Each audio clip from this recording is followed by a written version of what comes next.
Protecting sprinters from hamstring strains is a huge problem in track and field. It is difficult because at every level, from middle school all the way to high school, sprinting is actually a very stressful thing to do to the body, and it's difficult to prevent injury because you're at your maximum. You're trying to push the limits, and there's always constraints of not enough time, not warm enough, not enough sleep, we're stressed out. So there's many things that can cause irritation or potential risk factors for injury, and the most common one is hamstrings or groin injuries in sprinters or for sprinters. So I'm going to go through a whole lot of details about sprinting and hamstring injuries in this video. There are many risk factors for hamstring injuries in sprinters, and I want to go through a list based on a research study that I read a few years ago. So the biggest risk factors, number one by far, is previous injury. So it's the type of thing, well, don't ever have that injury. Like, well, easy to say, super hard to do. But this list of risk factors will be the most important thing to focus on, and I think flexibility and soft tissue work in this process, and I'll talk about that as we go, is the most important by far. So let me go through this list and then we'll talk about each one. So previous injury, fatigue. So obviously if you're already in a fatigued state and you're sprinting at your maximum, then you're in a vulnerable state. Hamstring weakness. So makes sense that if you're trying to get more power out of the hamstring and it's not there, you're more likely to strain, especially if you try to make a move. So if you're sprinting with somebody and you're trying to push that little bit versus relax and hop and pop off the ground faster, then if you try to push kind of in a more flat gait, push harder, and especially if you make a move all at once, that's when you're more likely to have a strain versus kind of a slow, steady increase in speed because you're already at your max. There's not a lot significant more you can get out of that. So previous injury, fatigue, muscle, hamstring weakness. This is a big one. Quadriceps and iliopsoas flexibility. So that is how much flexibility you have in your hip. Can your hip extend back? And that's one of the major ones. We'll talk in a lot more detail here. And then lastly, posture.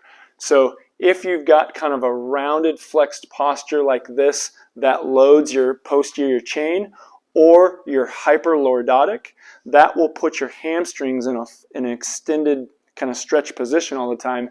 And then when you get to full hip flexion and that starts to create more stretch on the hamstring, you're a little bit more vulnerable for injury.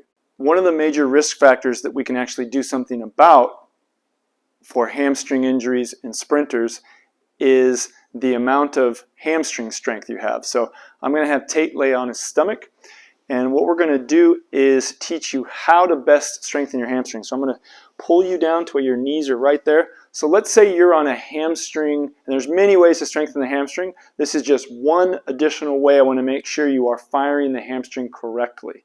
So most people, when they do a hamstring curl, they just bring the heel up. So go ahead and I'm going to resist you slightly. So push, push, push, push pretty hard. So push, push, push, push, push. You'll notice that his hip lifts right here.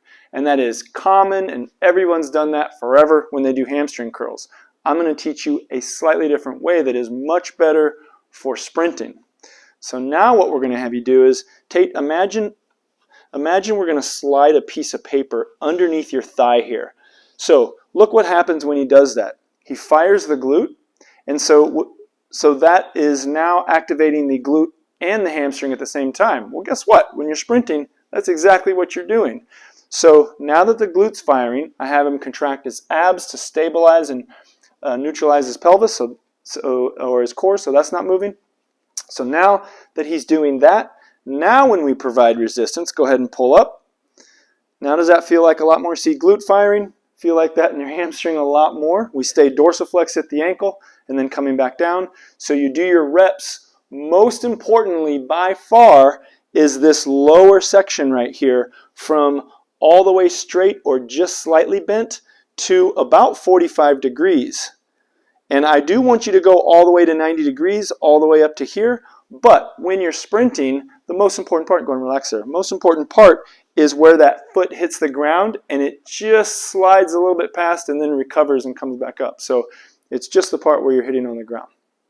So all you got to do is lift, act like you're going to put a piece of paper there. Now the problem is, go ahead and relax. The problem is if you're lifting 100 pounds before, you're only going to be able to lift about 60 pounds once you slide that, or act like you're going to slide that piece of paper underneath there. So it messes with the athlete's ego that, listen, I can't lift as much. Well, do you want to lift more or run faster? You can pick one. So this will fire the glutes and hamstrings at the same time, which is exactly what you need for better sprinting.